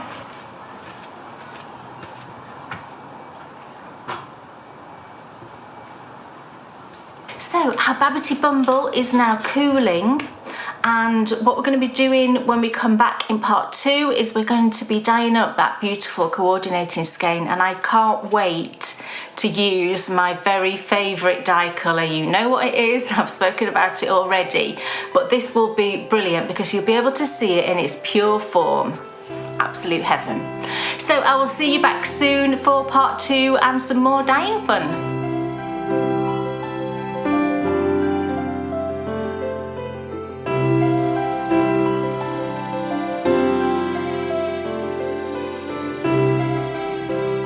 Oh my goodness, what a gorgeous colourway. That peachy colour that you started off with, it's that sort of pinky, sort of ripe nectarine-y. Really? Now look, you can keep peaches for me. You don't like peachy. You don't like the fuzz, do you? Well, it's more the softness and the fact that I have to stand over the sink when I'm eating it. Whereas a nectarine, for me... Yeah, I would eat a nectarine above a peach, I think. It's a bit firmer. Yeah. It's got a similar flavour. Yeah. And it's nowhere near as furry. Yeah, I don't like fruit that's really soft, like really ripe pears. I don't like. I prefer a slightly underripe pear. I cannot stand... You like underripe, slightly underripe. It's got to be underripe. It's got to be crisp. Yeah, it's got to be crisp. You want I a agree. nice crisp pear. You don't want soft pears. They taste too peary. Yeah, tastes like pear drops. Yeah, they do. Yeah, weird. I don't weird. like. Yeah. But look, that just initial colour that was in there. But then, oh my goodness, the black speckles. Like... It can be scary using black, but... Now look. Go for it. Shocker. She's just dyed up that first colour. Yeah. And you'd like to see it knitted up, wouldn't you? Would you? Oh, yes. Would you like to see it I think you should show them. Okay. Seriously, look, come on. So this is the actual skein that I dyed. So I wound it up, and here it is in all of its wound up speckalicious glory. So you can see all of those gorgeous golden and black little specks on that peachy pinky base. Really pretty. And what I'm doing is I'm actually knitting a third wrist tickler, because I've got, after this one that you're watching now, there'll be 2 more. So that means I've got enough to do another wrist tickler, and I'm just going to mix and match them with my other 2, which was a suggestion from a friend of mine, and I thought that's brilliant. I'm going to do that. So these were all of the colours that I've done so far with my wrist ticklers. Gorgeous. So I've started another one, and here it is knit up, and I just love it. Oh, look at that. Isn't it lovely? It's so pretty. I'll show the other side. It's equally as speckly and gorgeous. Really, really pretty. And it just shows you that, using that intense black, it can still produce a really delicate colourway. Yeah. It's not like massive splodges. No. It's really perfect. It is really quite delicate. Evenly spread throughout the yarn, which is just... Well, I hope so. I mean, it seems to be knitting up really lovely. You can see it. It's just marvellous. It looks, through the skein, all the way to the centre, it looks a good distribution of speckles as well. But it's just gorgeous. The start. Yeah, and... Oh, I won't show you the other one. I've got the other skein here. I won't show you that yet. Got to dye that one up first. Yeah. Seriously, when you come back for part 2, the contrast is phenomenal and it's perfect. But what's so lovely is Kay gets to use her favourite of all time, which is the gold ochre, and just let that just sing on its own. Yeah. And let me tell you, after watching it hit so many of the colourways and transform them, it's sort of lovely just to see this in its own right. Yeah, and it's all to come later. If you like yellow, you're in for a treat. It's just perfect, honestly. Just you wait till you see it. It's gorgeous. Right now, though, it's time for me to ask Kay Jones, what's off your needles? I do have something. Oh, something lovely. And Bryony is so excited because she gets to have these when she gets home from school today. She couldn't hide it this morning. Couldn't hide it? Yeah, she was so excited. Really? I don't know that it was that excited. She was that excited. She did seem quite excited. She was quite excited. I told her she could have her Rumple Socks when she got home today, and she was excited. Because, yes, I finished her Rumple Socks. Looky, look. Oh, aren't they lovely? Gorgeous. I love them so much. And this yarn. Oh, I mean, I'm tooting my own horn here, and unfortunately I can't show you how I did it because I didn't write it down, but I just love it. It's perfect. And it's another example of how dark speckles... It's also another example of how you should write down always. I know. Well, I didn't write it down deliberately because it was a gift, a really special gift for a friend. Yeah. So I wanted it to be literally a one of a kind, except I had one too. Yeah. It's a 2 of a kind. But I just knit up so gorgeously, and I dyed up this green to go with it because these socks are inspired by Rumpelstiltskin from Once Upon a Time. So Mr. Gold, or Rumple, as we know him lovingly in this house. So these are the Rumple socks. And I spoke at length about these last time, actually, and my plans are to release these as a pattern. And I will be doing that, and it'll be sort of a little bit later in the year, maybe November-ish. Yeah, because I want to finish Dan's pair, because my plan with them is, this is my butterfly heel, which worked brilliantly well because you've got that such a lot of stretch with that ribbed pattern. But I'm also, because I'm knitting another pefferdan with a heel flap and turn, I thought I would put the heel flap and turn in the pattern as well as an alternative, because I know not everybody likes this type of a heel. No. So I really want to get Dan's socks finished as well, so that I can have photographs of both pairs within the pattern. So a little bit later through the year, but I will be releasing these at some point, the lovely Rumple Socks. Gorgeous, just perfect. And, you know, speaking personally, I cannot wait. I honestly cannot wait. I think she's going to love them as well. Yeah, because I think Bryony does them. appreciate that little bit of grip too. Yeah, and you can see even more on Bryony's pair because hers are longer in the leg. Can you see how the rib, you know, it's the same width as the leg, and that just shows how ribby the pattern is, you know, because it's the same as the rib at the top. I love as well how they look feminine but also masculine. Absolutely, yeah. They're both, it's the ultimate in unisex. Yeah, someone said that to me, actually sent me a message saying they wanted to test knit them because they think they'd be a brilliant man sock, and they are a brilliant man sock as well as, you know, ladies. Another thing that's great is the pattern looks the same on the inside as the outside, which I think is just a cool sort of feature. I'll turn this one inside out. And it does look, it's slightly different, but it's got a really, really similar look on the inside look. Gosh, that's cool. Yeah. Look, that's enough. What's off your needles? Because we're partway through an epic dyeing quest. Yes. We've created the main colour, the gorgeous Babbity Bumble. You've even seen it knitted up. But now it's time to head back to Kay to find out how we're going to make the gorgeous contrast colour as we return for the second part of My Favourite Colourways.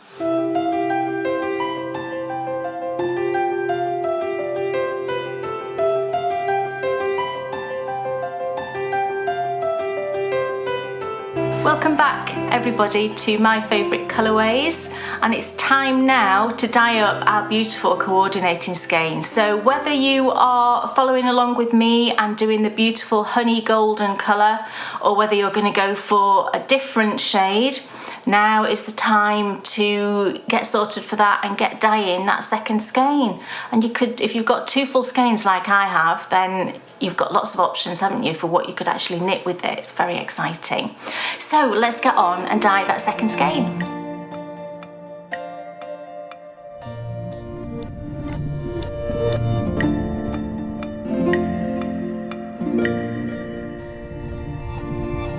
Okay, so we're now ready to dye up our coordinating skein. Quite often when I'm doing a coordinating skein, what I will do is I will pick out one of the colours that's just a highlight in the main skein. For example, with this, I would go with either the golden shade or the black shade. I wouldn't go with the pink because the whole skein had that pink on. Generally speaking, I would use the same dye colour so that it matched perfectly.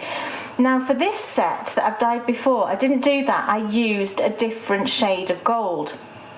And it actually worked really well. It just also gives a bit of a contrast between the skein and the sort of, you know, the coordinating colour. It's obviously entirely up to you. Now, if you wanted to use either the chamomile or the black, go for it, you can absolutely do that. But I just thought it would be interesting to see the sort of slight difference between the two shades of gold. And also it gives me the opportunity to show you my favourite dye colour just in its purest form. So in my pot here I've got probably just over half a pot full of water with another scoop of citric acid.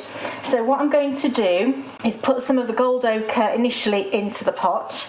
So I'm going to go with about a sort of flat eighth. So drop that in.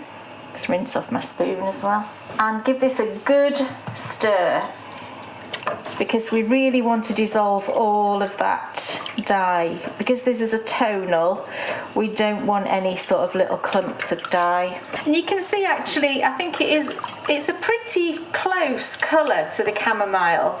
I would say this one is more intensely gold maybe than the chamomile. And it'll also be interesting for me just to see what this new batch of gold ochre is like, and I'm really hoping it's the gold that I remember. So what I tend to do is just leave it to sort of settle, and then you should, if there's any bits of dye floating around anywhere, you'll be able to spot them. And then we're going to drop the yarn in and then see what the colour's like. But then what I'm then going to do is just add a bit more colour on top, directly on top of the skein, just to give a bit of extra tone. Okay, and grab my yarn. So I've got a 100-gram skein, and then I've just got my extra little mini there. Just give that all a shake. Now I'm going to drop it straight in this way, but get it down into the dye pot fairly quickly. So use your big spoon to help guide it down, because I don't mind if this does have some tones in it. And then lift it up, just give it a little move, just so that that area that was at the top gets into the dye as well. Oh yeah, it looks lovely. And now what I do is just sort of move it around with your spoon. The dye will absorb in really quickly, and then we can just have a little assess of the colour. But at the moment you can see we've got some gorgeous tones coming. We've got a softer yellow here and a deeper gold here. And then when we add a bit more of the colour directly on top, we're probably going to get some more intense, little bit of speckles maybe, and then some more tones. So although this is a coordinating skein, it's not completely solid. It is a really nice tonal, so you could just use it in its own right, really, it would be beautiful. So you can see now there's the merest hint of yellow in that pot, but really nothing. And you can, I don't know if you can tell the difference, but the sparkle yarn does dye slightly differently to the non-sparkle. I think because it has a slightly grey tone to it because of the sparkles, it tends to take the dye slightly differently, which I think is interesting. So what I'm going to do now, just drop it back in and move it all around as we did before, and I'm just going to add in a bit more colour. So what I'm going to do is just take my spoon and just sort of, not speckle, but just drop in a bit more colour. So maybe 1/2 and just all over the surface. And this time I'm going to go in with the big spoon because I do want this to move around the skein a bit more. Just push it down quite firmly, and that will immediately add some deeper tones to that portion of the yarn. So I'm literally going to give that maybe 30 seconds because I don't mind if there's some still left in the pot. And then I'm going to move it and just do that once more, and that will just add some slightly deeper tones to the overall colour. So just lift it. Can you see here? We've got those slightly deeper areas. It's really lovely. So just move it slightly again for randomness, and then rearrange. And you can see there is still some gold in the pot now, but that's fine. Just move it around, and then I'm just going to do that once more, and then this one will be done. It looks a gorgeous colour.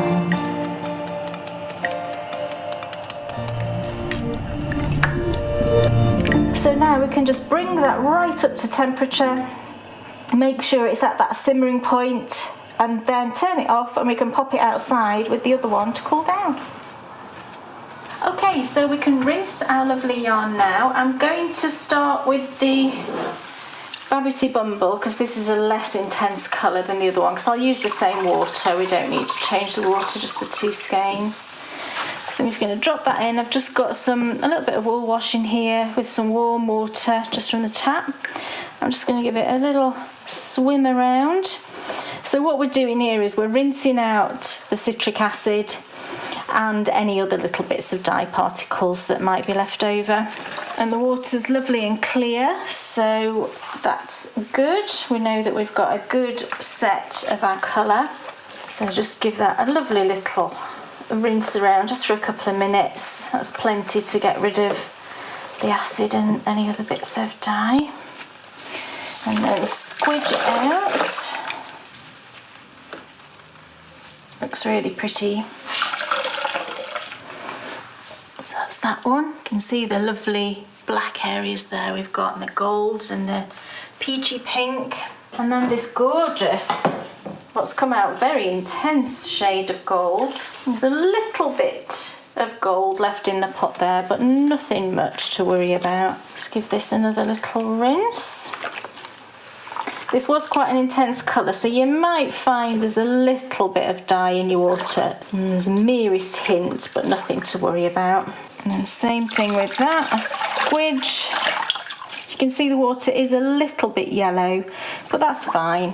That happens very often when you've got quite an intense shade of dye. If you want to be absolutely sure that you've got rid of it all, what you can do is dump out that water and then give it another rinse to check the water's clear. But just from my experience, I know that that's going to be fine. And there's our coordinating gold. How beautiful is that? So now we just need to get it dry. So today is a warm and sunny day. I'm going to pop it out on the line outside initially, see how dry I can get it, and then I might have to finish it off just in front of the fan. Right, so our beautiful yarn is all dry now and fluffy and looking absolutely fabulous. So I've got my 2 main skeins there, and then I've got the little mini. So let's start with the Babbity Bumble and give this a little skein up and a tidy. So let's first of all take off the cable tie. I remembered. One day I'll just remember. And then just give it a little tidy up. Oh, it's got, sometimes they get, can you see how that's got twisted there? I don't know if you can see at the front here. There's a twist in it, so you just need to sort of rearrange it so that it's all lying in the same direction. And then we've got 3 ties, I believe, on this skein. So let's find the one that's holding everything together, which is this one. And I'm going to keep that one at the top. And then I'm going to snip one of the others just to leave 2. So we'll go with that one. Always be careful when you're snipping your ties because you don't want to snip your yarn. So let's just grab that again. It looks lovely. And we've got speckles. I was just checking them. The speculation. Is that a word? Just made up a new word. The speculation. If I show you on this side and then I'm going to turn it over, we've got them on the other side as well, so we should be pretty good. Now, so let's just skein this up. So I'm going to, there we go, it's all nice and straight, and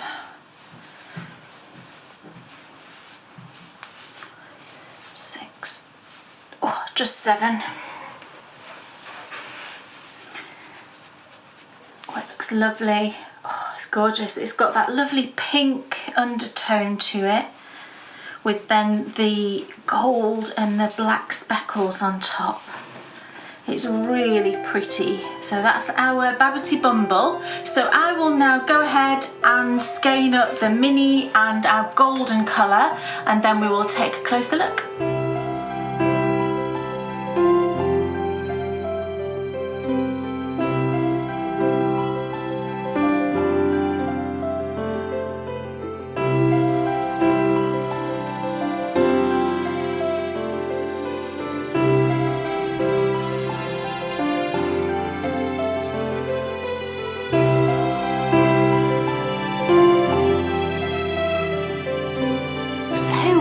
Beautiful yarn is all finished. Do you love it? I absolutely love it. And I'm not sure actually, but I love the yellow just as much as the variegated skein. I think they're both equally gorgeous. And I've got my little treat mini here, and it's interesting. I mean, they do look the same, really. I would say they do look the same, but I don't know. I mean, there is a very slight difference between the way it's dyed on the sparkle and the way it's dyed on the non-sparkle, and I think that's always interesting to see. But beautiful. But yeah, the main skein here, I hope you will have seen in the close-up photos, I'm sure, the close-up shots, but where we speckled on, or not speckled, but where we just layered on the dye on top afterwards, the dry dye, if you like, the dye powder after we'd sort of given it that initial wash. It's given it all these lovely tones to it, and the deeper gold right here and over here. It's really, really beautiful. I love this shade of golden yellow. It's gorgeous. And I think it just looks so lovely with the Babbity Bumble. It's such a fun, I don't know, just an uplifting sort of combination, I think. And although it is very, I suppose it is summery, I think the fact that we've got that golden colour and then we've got black in there as well does have that slight hint of autumn, which I think is lovely. So I can't wait to give this a try. I'm going to wind this up straight away and I'm going to cast it on to see how it knits up. So that's super exciting. So I really hope you enjoyed that, and I hope you give Babbity Bumble, and it was Sweet Like Honey, I called this one. I think I said at the beginning, but maybe I didn't. So we've got Babbity Bumble and Sweet Like Honey as the coordinating. So get into your dye pots. I hope you really enjoyed that, and I will see you back again very soon for more My Favourite Colourways.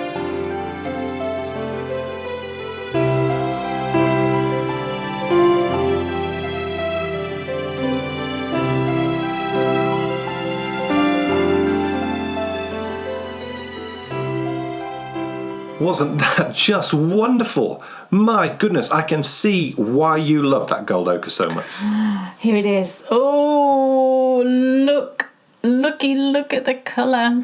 I mean, it's gorgeous in its own right, but it's just perfect as beautiful. A contrast. Yeah. For, I mean you must show it together, because I think what it will do is, when that's in, it will actually make the main colour sing even more. I agree. For me, that's the ultimate, I think, in contrast colours. Yeah, it will pick up all of those yellow points, within the main colour. And surely that's what you're looking for with a contrast, something that lifts even the main colour. Yeah, I think so.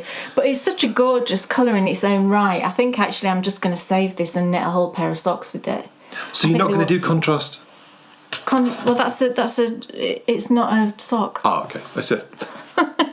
I'm going to do a contrast what? Why would you do contrast? What, contrast it's not a sock.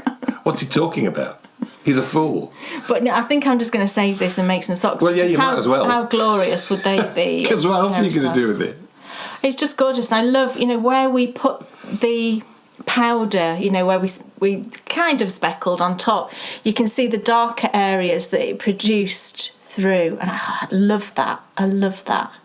And this is just one dye colour, and you can produce such a beautiful yarn. Gorgeous. Amazing. Now I'm really excited, because yes, we have 2 more episodes of My Favourite Colourways to look forward to later on this autumn. But next time, Kay's Cozy Kitchen is back for its finale. Wow. For its season finale. And she's going to go out in autumnal style.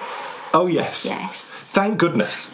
We've actually got to a change in season. Yeah. You've been dying for this. I know, and I can show you something that's cosy and and comforting. Yeah, and not boiling hot. And, who wants to eat when it's boiling? I don't know. So that's next time. Don't miss it. Season finale of Kay's Cozy Kitchen. Right now, though, it's time for the Endy Bits. Endy Bits. Now then, last time we happened to mention in passing, we had no plans to do anything additional with it, but we spoke about what would be potentially our top 5 or top 10 places that we would recommend you visit if ever you happen to find yourself on this fair isle.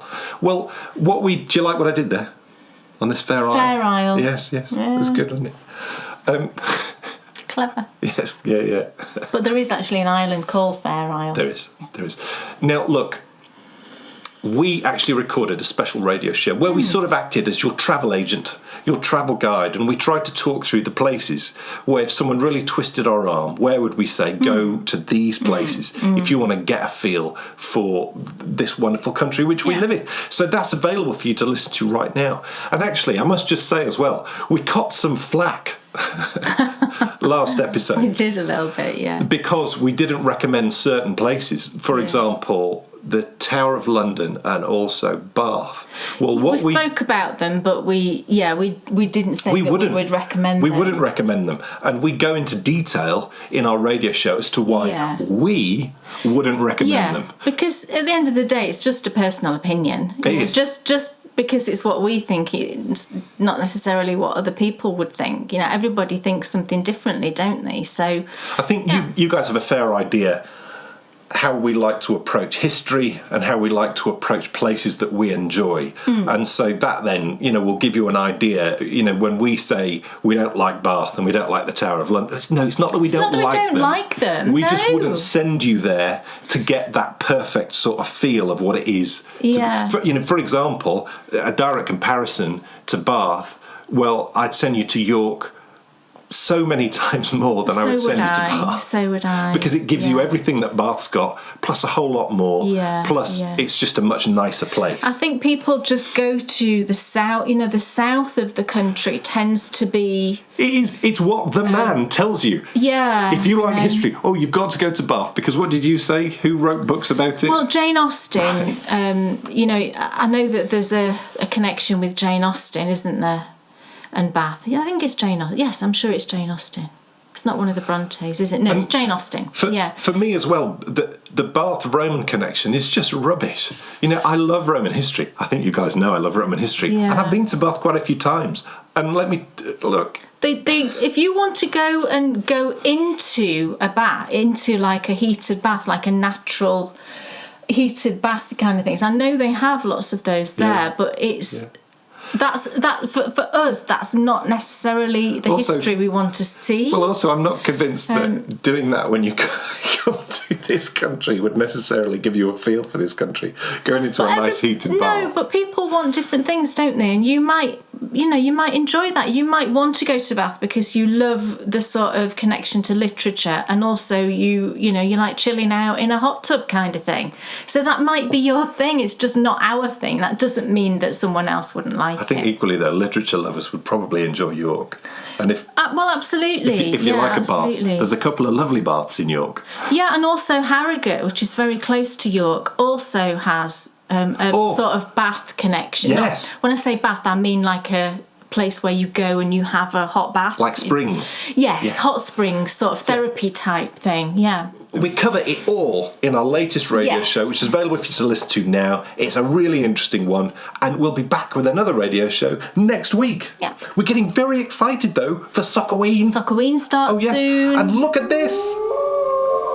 Yes, the wonderful graphics designed by our daughter Bryony, who's now studying art A-level. Yes, she's studying at A-levels now. She got her GCSE results and she passed everything. She did really, really well. And so she's all now... good. Yeah, all good. So she's now working on 3 A-levels. And this is the gorgeous graphics that we'll be using throughout our Sockoween event. Yes. Oh, yes. Now, Sockoween is going to be marvellous. It is. Special patron event. Yeah. Starting on the 1st of October. Runs for the whole of October, so 1st to the 31st of October, and it's to knit all of the Halloween socks, basically. There'll be some epic prizes. Yes, there's prizes, which I have opened a Ravelry thread now, a chatter thread, and all of the details are in that thread. If you use Ravelry and you want to go and have a look, you can see all of the details there. You can send us entries by email. You can always do that if you don't use Ravelry, so not a problem. If you still want to join in, you absolutely can. And basically you can just knit any socks you want as long as they have some kind of Halloween theme. So it could be the yarn, it could be the pattern, it could be both.